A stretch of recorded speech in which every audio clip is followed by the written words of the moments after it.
আসসালামু আলাইকুম প্রিয় ভাই ও বন্ধুরা, সবাই কেমন আছেন? আয়া পড়ছি আপনার লাগে একটা নতুন ভিডিও লয়ে। আর নতুন ভিডিও কি কম, গত পরশু দিন আমি মুরগি রান্না করছিলাম এবং আজকেও আমি মুরগি রান্না করতেছি। মুরগি ছাড়া আমার আর কিছু করার নাই, কেননা আমার ফ্রিজে মুরগিটাই ছিল। আগামীকালকে আল্লাহ বাসাইলে আমরা বাজার করব। আজকে আমাদেরকে বন্ধ দিয়ে দিয়েছে, আজকে থেকে আমাদের অফিস বন্ধ।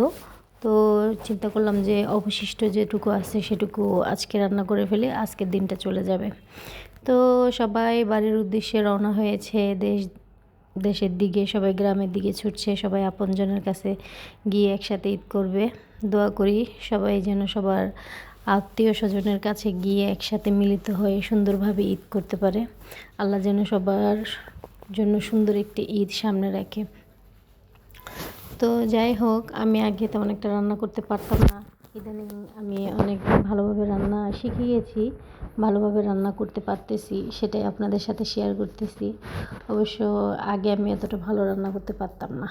ইদানিং আমি রান্না করে কেউ যদি খায়, সেটা আমাকে সবসময় বলে যে আসলে আপনার হাতের রান্না অনেক মজা। আমি কিন্তু তেমন কোনো স্পেশালভাবে রান্না করি না, এই সামান্য একটু হাতের কাছে যা পাই তা দিয়ে আমি রান্না করি, অতটা মশলাও আমি খাই না। তো আমার আশেপাশের লোকজন বা আমার ফ্যামিলির লোকজন আমার হাতের রান্না খেয়ে কিন্তু বলে যে না, আসলে আপনার হাতের রান্না অনেক মজা। তো ওই থেকেই আপনাদের সাথে শেয়ার করা। আমাকে আপনাদের ফ্যামিলির একজন সদস্য বানিয়ে নেবেন আশা করি।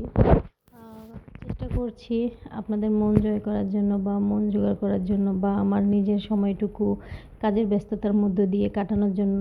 আসলে আমি যখন একা থাকি আমার মাথায় নানা রকমের দুশ্চিন্তা ঢুকে, আবোল তাবোল বুদ্ধি আসে। তো যার কারণে নিজেকে ব্যস্ত রাখার জন্য এই ইউটিউব চ্যানেলটা খোলা। আসসালামু আলাইকুম।